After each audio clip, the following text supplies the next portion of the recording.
Assalamualaikum warahmatullahi wabarakatuh. Bismillahirrahmanirrahim. Alhamdulillah wa bihi nasta'in. Wassalatu wassalamu ala Rasulillah sayyidil mursalin wa ala alihi wa ashabihi ajma'in, amma ba'd. Kaum muslimin dan muslimat, ikhwan akhwat fillah yang Allah muliakan. Pertama-tama mari kita panjatkan puja, puji dan syukur kepada Allah.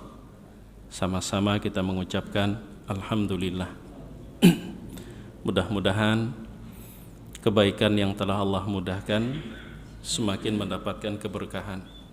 Semoga saudara kita yang sedang sakit saat ini diberikan kesembuhan. Mudah-mudahan yang terjerumus dalam perbuatan dosa semoga diampuni. Mudah-mudahan yang berada dalam kesulitan semoga diberikan kemudahan. Salawat dan salam kita mohonkan kepada Allah agar senantiasa tercurahkan untuk Nabi kita Muhammad sallallahu alaihi wasallam beserta keluarga, sahabat dan pengikut beliau dari dulu, sekarang hingga akhir zaman. Kaum muslimin dan muslimat yang Allah muliakan, usi nafsi wa iyyakum bitaqwallah. Ulun titip pesan untuk pribadi dan kita semua agar senantiasa kita bertakwa kepada Allah Subhanahu wa ta'ala. Dimanapun, kapanpun, dalam situasi dan kondisi apapun, takwa adalah pilihan yang paling tepat dan terbaik untuk selalu kita perjuangkan. Jamaah rahimakumullah, di dalam surah An-Nur ayat 26 Allah berfirman, a'udzubillahi minasyaitonir rajim, al-khabisatu lil-khabisina wal-khabisuna lil-khabisat wat-tayyibatu lit-tayyibina wat-tayyibuna lit-tayyibat ulaika mubarra'una mimma yaqulun lahum maghfiratu wa rizqun karim. Sebagaimana terjemah yang kita miliki, baik terbitan Departemen Agama ataupun yang ada di Android, arti dari ayat tersebut, al-khabisatu lil-khabisin, perempuan-perempuan yang keji itu untuk laki-laki yang keji, laki-laki yang keji untuk perempuan-perempuan yang keji, perempuan-perempuan yang baik untuk laki-laki yang baik pula, dan laki-laki yang baik untuk perempuan-perempuan yang baik. Jamaah yang dimuliakan Allah Subhanahu wa ta'ala, salah satu persoalan hidup dari sekian banyak permasalahan adalah berkenaan dengan masalah jodoh. Karena itu mudah-mudahan halaqah kita pagi hari ini berbicara tentang jodoh, termasuk tema yang cukup layak. Tapi kalau dilihat dari wajah-wajah pian, kayaknya udah pada punya jodoh semua ya. Kayaknya sudah pada punya jodoh. Tapi bukan berarti memberikan peluang untuk cari jodoh lagi dalam pengertian pasangan hidup ya. Imam Ibnu Hajar Al-Haytami, kala beliau mengutip firman Allah Subhanahu wa ta'ala surah An-Nur ayat 26, beliau berkata, fahadhihi ammatun fid dawati was sifat. Kandungan makna atau kandungan yang ada pada ayat yang tadi ulun sampaikan terjemah sederhananya, itu betul berbicara tentang salah satu ketentuan Allah di dunia. Berbicara tentang salah satu ketentuan, yaitu berkenaan dengan jodoh. Tapi yang dimaksud dengan jodoh di sini itu tidak sebatas pasangan hidup, tapi segala sesuatu Allah ciptakan di dunia ini, dia berjodoh, berpasang-pasangan.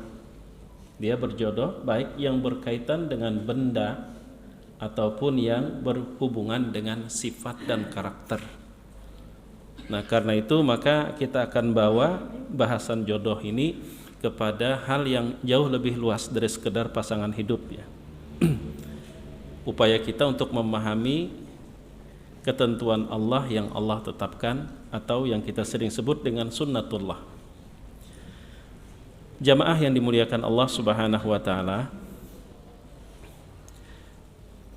diterima maupun tidak, salah satu kekayaan Allah, dia ciptakan dimanapun kita berada, dia ciptakan di sekitar kita ada yang namanya kebaikan, juga ada yang namanya keburukan. Jadi kebaikan dan keburukan itu adalah bagian dari kekayaan Allah. Allah ciptakan dimanapun kita berada, di situ selalu ada dua hal tersebut. Sebagaimana Allah kemudian juga menciptakan kita sebagai manusia terdiri dari dua bagian yang sering kita kenal dengan jiwa dan raga.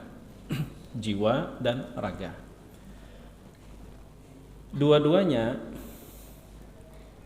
Allah titipkan kepada kita agar kita merawat dan mengurus. Raga kita urus dan kita rawat sebagai anugerah yang Allah berikan kepada kita.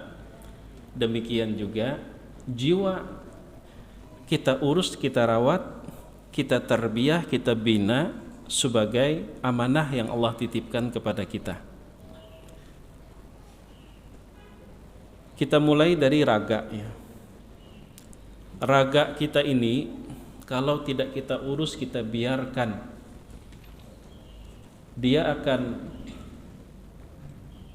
berpotensi menjadi raga yang buruk. Coba aja buktikan. Rambut jangan dicukur, jangan dipotong, kuku biarkan sepanjang-panjangnya, gigi jangan digosok, biarkan sekuning-kuningnya. Kira-kira kalau dibiarkan, jangan diurus raga kita, dia akan menjadi jelek atau baik? Dia akan menjadi jelek. Tapi kalau raga ini kita rawat, kita urus, dia akan menjadi tampan atau cantik ya. Setidaknya dia menarik. Maka begitu juga jiwa kita, dalam bahasa Arab disebut dengan nafs. Makanya di dalam Al-Quran itu kan, dalam surah Yusuf, Allah Subhanahu wa ta'ala mengingatkan, innan nafs la ammaratun bisu. Jiwa ini dia punya potensi sangat mendorong untuk terjerumus pada perbuatan yang buruk. Apalagi kalau dibiarkan, sehingga dia akan menjadi nafsul lawamah, jiwa yang sangat tercela. Tapi kalau kita rawat, kita urus, kita tarbiyah, kita bina, dia akan menjadi nafsun mutmainnah, menjadi jiwa yang tenang, yang pada akhirnya akan berubah menjadi nafsun mardiyah, nafsun radiyah, sebagaimana firman Allah, ya ayyatuhan nafsul mutmainnah irji'i ila rabbiki radiyatan mardiyah. Dan itu kalau tidak diurus, dia akan cenderung menjadi nafsul lawamah. Nah, lalu apa kaitannya dengan ayat surah An-Nur nomor ayatnya 26, bahwa apapun yang ada di sekitar kita baik dan buruk itu akan berjodoh dengan apa yang ada dalam diri kita. Kalau orang umpama kita bicara tentang raga, tampan dan cantik, yang tertarik terpikat adalah orang yang tampan dan cantik pula, bahkan juga diminati oleh orang yang buruk rupa.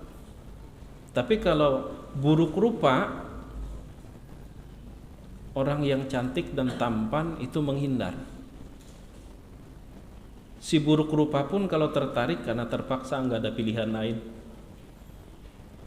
Itulah yang disebut dengan sunnatullah, sebuah perjodohan. Raga pian yang tak terurus, 1 bulan tak mandi, biarin keringat berkucuran, maka yang mendekat itu lalat. Yang mendekat lalat. Orang yang tidak suka dengan kebusukan dia menghindar. Kenapa? Karena tidak jodoh. Maka begitu juga jiwa yang tidak terurus menjadi jiwa atau nafsul lawamah, dia akan mudah terpikat dan berjodoh dengan keburukan yang ada di sekitarnya. Sebaliknya, kalau jiwa itu terurus, dibina, ditarbiyah, maka dia akan berjodoh dengan kebaikan yang ada di sekitarnya. Soal kebaikan dan keburukan dimanapun ada, tapi dia akan berjodoh dengan karakter yang sama. At-tayyibat lit-tayyibin, al-khabisat lil-khabisin, al-khabisun lil-khabisat, at-tayyibun lit-tayyibat. Coba perhatikan juga firman Allah Subhanahu wa taala dalam surah Al-A'raf ayat 58. Wal baladut thayyibu yakhruju nabatuhu biidzni rabbih. Tanah yang baik, tanah yang subur itu akan menumbuhkan tumbuh-tumbuhan yang berkualitas. Jiwa yang baik tidak akan memproduksi perkataan yang buruk, tidak akan memproduksi tindakan-tindakan yang negatif. Tapi walladzi khabutha la yakhruju illa nakida, sementara tanah yang rusak, yang gersang, la yakhruju illa nakida, tidak akan keluar dari tanah itu kecuali tumbuh-tumbuhan yang merana. Itulah sebuah sunnatullah. Jadi sudah saatnya kita berhenti menyalahkan lingkungan ketika kita menjadi orang yang mudah terkontaminasi dengan keburukan yang ada di situ. Kenapa? Karena ketakwaan itu kita mulai dari dalam diri kita. Kalau dalam diri kita ini terdapat nafsun mutmainnah, jiwa yang baik, jiwa yang sudah mampu kita tundukkan, jiwa yang sudah kita urus, dia tidak akan terpikat dengan kebusukan dan keburukan yang ada di sekitarnya. Sekalipun dia berada di tempat di situ gudangnya keburukan, karena dia akan mencari jodohnya. Jodohnya adalah kebaikan. Sebaliknya, sekalipun seseorang itu tinggal di tengah-tengah orang-orang yang suka berbuat baik, orang-orang soleh, tapi ketika jiwanya adalah nafsul lawamah, dia tidak terpikat dengan kebaikan yang setumpuk yang ada di sekitarnya, malah yang dia cari adalah kebusukan yang berjodoh dengan jiwanya. At-taqwa hahuna, kata Rasul. Takwa itu dimulai dari dalam diri kita. Jamaah yang dimuliakan Allah Subhanahu wa taala. Sebagai contoh yang sangat sederhana, kita sekarang udah berada di dunia era digital ya. Kita sudah mudah terhubung dengan yang disebut dunia maya. Salah satu yang kita mudah temukan Mbah Google. Di dalam Mbah Google tuh semuanya ada. Yang baik, yang buruk, yang positif, yang negatif, yang terpuji, yang tercela, semuanya ada. Sebagaimana di alam semesta ini pun juga semuanya ada. Tapi apa yang akan kita jumpai di dalam sana bermula dari apa yang kita cari dalam pikiran dan dalam jiwa kita. Kalau jiwa kita adalah jiwa yang baik, pengen belajar masak salah satu menu makanan umpama, disediakan, mau diketik atau pakai suara disediakan. Pada saat umpama kita belajar baca artikel yang bermanfaat, karena umpama dalam diri kita adalah nafsun mutmainnah, walaupun saat kita asik membaca, mempelajari sesuatu lewat iklan judi online, lewat iklan situs dewasa, kita akan cepat-cepat mencari tanda X untuk kita keluar dan kita usir. Kenapa kok seperti itu? Karena nggak berjodoh dengan jiwa kita, makanya kita usir.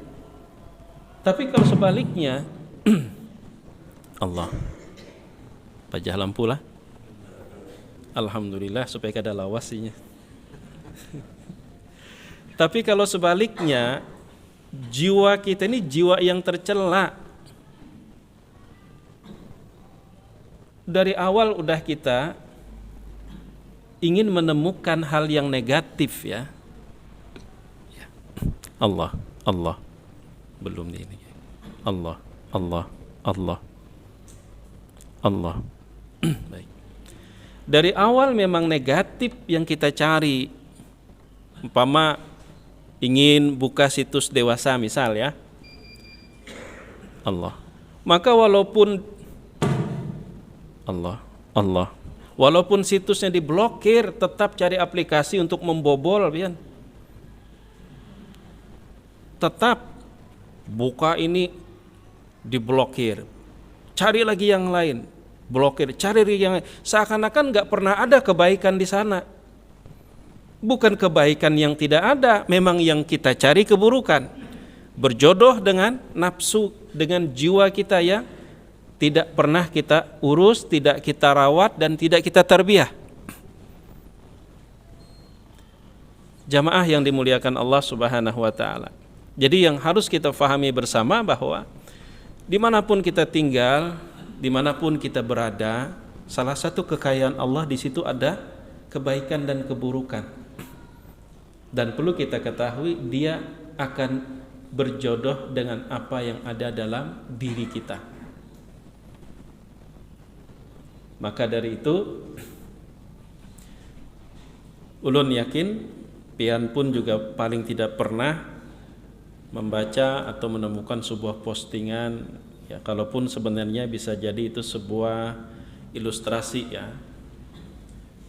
Seorang yang baru pulang dari kota suci Mekah, hampir setengah bulan, biasanya kan dikunjungi oleh rekan dan sahabat. Ada yang ya sekedar ingin dapat oleh-oleh, ada yang sekedar ingin mendengar cerita dan berita. Lalu ada salah satu sahabatnya yang datang, karena akrab dia enak aja ngomong. Saya nggak habis pikir ya, ternyata apa? Di Mekah kan kota suci. Nah kalau udah kota suci itu kan konotasinya positif ya, suci dari hal-hal yang negatif. Ternyata yang itu ada juga ya. Yang itu apa? Nggak ngerti ya. Yang itu ada juga di sana. Mas, mungkin sampean kata orang juga, enggak kok. Saya nggak berani ngomong sesuatu yang saya nggak menjumpai. Emang saya sendiri yang ditawarkan. Padahal kota suci Mekah ya. Lalu kata sahabatnya, kalau saya baru datang Amerika kemarin 1 bulan, nggak ketemu yang kau bicarakan itu. Padahal Amerika kan notabene negara bebas. Orang kalau udah suka sama suka, mau di tengah umum nggak ada masalah. Kalau di kota suci Mekah saja itu ada, pastinya di negara bebas itu lebih lagi. Tapi saya nggak ketemu loh. Masa iya saya nggak ketemu. Sampean tahu nggak kenapa saya nggak ketemu? Iya, kenapa? Saya tidak mencari. 1 bulan di sana saya tidak mencari, saya tidak menanya-nanya tentang apa yang kau temukan di Mekah. Baru dia sadar. Dia ketemu karena memang betakun. Jadi ini bu umrah kah atau apa, kah liburan nggak? Coba jangan dicari, nggak Allah pertemukan. Orang bisa saja hilang sendal di pasar, tapi juga bisa jadi hilang di depan masjid. Kebaikan keburukan itu di mana-mana ada, karena itu adalah bagian dari kekayaan Allah yang Allah ujikan kita tentangnya. Sekarang tugas kita bagaimana kita membina dalam diri kita ini agar menjadi nafsun mutmainnah, sehingga dia akan menjadi nafsun radiyah dan mardiyah.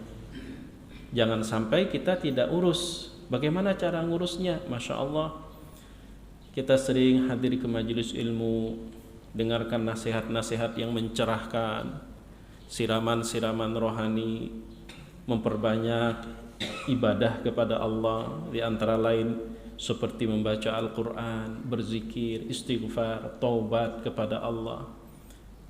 Itu yang akan membuat jiwa kita itu akan menjadi jiwa yang terurus. Jiwa yang terurus. Sering-sering bergaul dengan orang-orang yang soleh, belajar dari pengalaman mereka, mulai biasakan hal-hal yang baik, nilai-nilai yang baik dalam jiwa kita. Itu yang akan menjadikan jiwa kita jiwa terurus, jiwa yang terawat. Jamaah yang dimuliakan Allah Subhanahu wa taala. Nah, kemudian bagaimana caranya kita mengidentifikasi jiwa kita ini udah terurus apa masih tidak terawat? Ada 2 cara yang sangat sederhana, masih berkenaan dengan perjodohan. Namun sebelumnya ulun ingin menyampaikan sebuah sabda Nabi sallallahu alaihi wasallam, riwayat Imam Bukhari dan Muslim, Abu Daud serta Imam Ahmad, dari Abu Hurairah radhiyallahu an, dari Ummul Mukminin Aisyah radhiyallahu anha. Apa kata Aisyah? Sami'tu Rasulullah sallallahu alaihi wasallam yaqulu al-arwahu junudun mujannadatun fama ta'arafa minha talafa wa ma tanaqara minha ikhtalafa. Ruh itu Allah ciptakan junudun mujannadah, dia seperti pasukan yang sudah dikelompokkan regunya. Dia akan merasa nyaman kalau berada di kelompoknya, dan dia akan gelisah kalau jauh dari kelompoknya, apalagi berada di kelompok yang lain. Itu bagian dari bentuk sunnatullah perjodohan. Jadi kita merasa nyaman gak dengan sekitar kita yang baik atau yang buruk? Dua-duanya. Kalau di sekitar kita ini kebaikan, kita merasa nyaman, berarti itu ada pertanda adanya kecocokan dengan jiwa kita.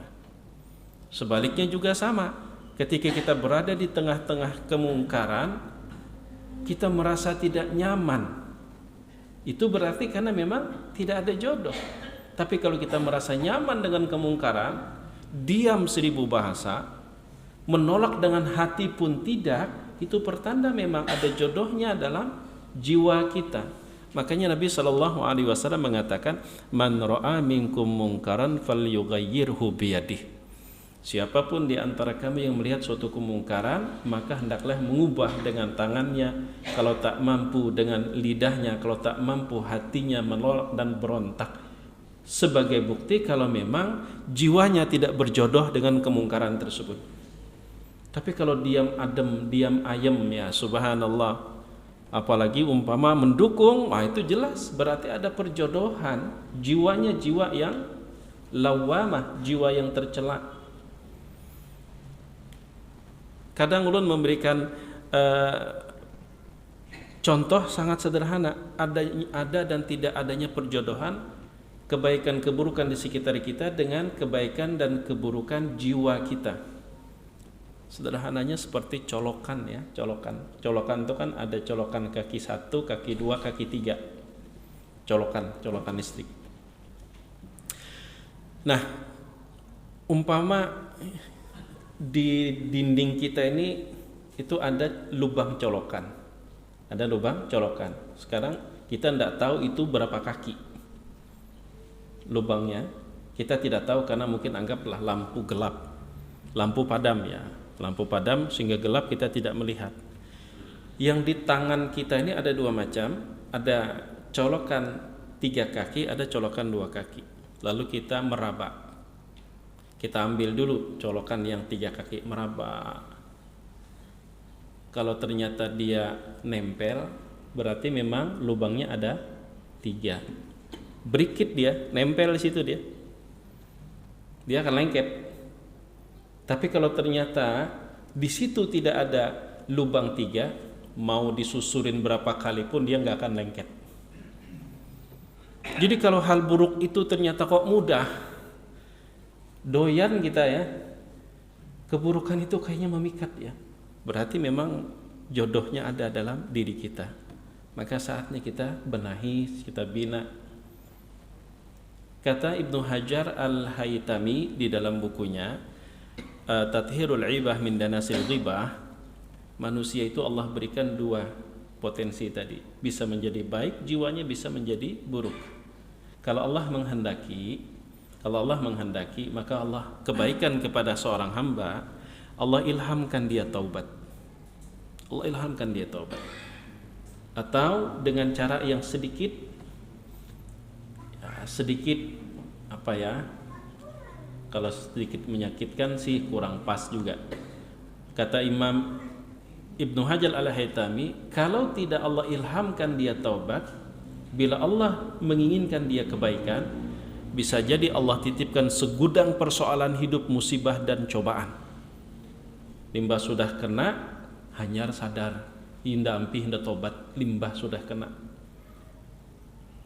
Sekedar contoh aja, perokok berat tapi lagi belum garing, belum ke rumah sakit, nasehati aja pian, beri banyu datang dari langit, ini ada mau tatapnya, malah bisa jadi kuyunan. Unda tahwai, unda kan kada ketujuan pabrik rokok tuh jinya, cuman unda berpikir bila unda bakar pabriknya unda tangkap polisi, jadi baik unda bakar tunggal bilahan, jadi muntung jadinya pulang. Kadang-kadang naga itu saking cerdasnya luar biasa. Tapi limbah sudah masuk rumah sakit, Bronsen melihat hasilnya bolong-bolong paru-parunya, dan dia yakin penyebabnya, surung hal lagi, tambahi lagi 2 bungkus, menolaknya, ampih udah tobat dah ya. Berarti Allah masih menghendaki kebaikan tuh. Walaupun kadang caranya taubatnya limbah sudah kena batunya. Tapi kalau Allah tidak menghendaki kebaikan kepada orang tersebut, Allah biarkan. Kebaikan dan keburukan itu tetap ada di dalam jiwanya. Dia tidak bertaubat sampai akhirnya menghadap kepada Allah. 2 potensi itu ada, lalu ditimbang mana yang lebih dominan. Kalau kebaikan yang lebih besar, maka Allah ampuni buat orang yang Allah kehendaki, dia pun selamat. Tapi kalau umpama sebaliknya, maka kembali kepada kehendak Allah yang maha adil, yang maha bijak. Nah, jamaah yang dimuliakan Allah Subhanahu wa ta'ala, jadi kalau umpama hal-hal negatif, perilaku, perbuatan kok mudah banget lengket di diri kita ya, karena memang colokannya ada, colokannya pas, jadi lalu berikitnya. Tapi kalau colokannya kada pas, biar dipaksa nang kayak apa aja, gugurnya dia akan mudah kita atasi dan kita lawan. Nah, jadi karena itu at-taqwa hahuna, mulailah membangun anugerah yang Allah berikan kepada kita dalam bentuk jiwa dan raga. Jangan cuma raganya aja yang kita dandani, kita rawat, tapi juga jiwanya harus kita tarbiyah. Karena di dalam Al-Quran pun menyebutkan ada nafsul lawwama, ada nafsun ammara, kemudian lawannya ada nafsun mutmainnah, ada nafsun radiyah dan mardiyah. Dan itu merupakan tugas kita sama-sama. Sehingga berhentilah kita menyalahkan lingkungan. Lingkungan itu dimanapun baik buruk selalu ada. Mulailah untuk berbenah, merawat, membina dan mengurus jiwa kita sebagaimana raga juga kita urus. Nah, barangkali ini yang dapat ulun sampaikan pagi hari ini. Ini yang ulun maksud dengan jodoh. Jadi bukan jodoh pasangan hidup suami atau istri, karena ulun lihat rata-rata udah pada berumur, udah banyak pada punya jodoh yang seperti itu. Tapi tidak salahnya ayat itu juga menjadi nasihat renungan buat kita. Kalau kita pengen dipertemukan dengan jodoh yang baik, bangun kebaikan itu dulu dari diri kita. Kadang-kadang orang laki-laki pengen ketemu istri yang solehah, dia sendiri nggak berusaha jadi orang soleh. Atau sebaliknya, perempuan yang bermimpi untuk dipinang oleh laki-laki yang soleh, dia sendiri tidak berusaha untuk menjadi perempuan yang solehah. Padahal rumusnya sederhana, Anda pengen pasangan hidup yang soleh, maka bangun dulu kesolehan agar yang soleh itu nempel, agar yang soleh itu terpikat dengan yang solehah, juga sebaliknya. Nah, jadi itu rumus sederhananya. Ini yang dapat ulun sampaikan. Ampun maaf jika ada salah dan khilafnya. Terima kasih atas waktu dan kesempatan. Jazakumullahu khaira.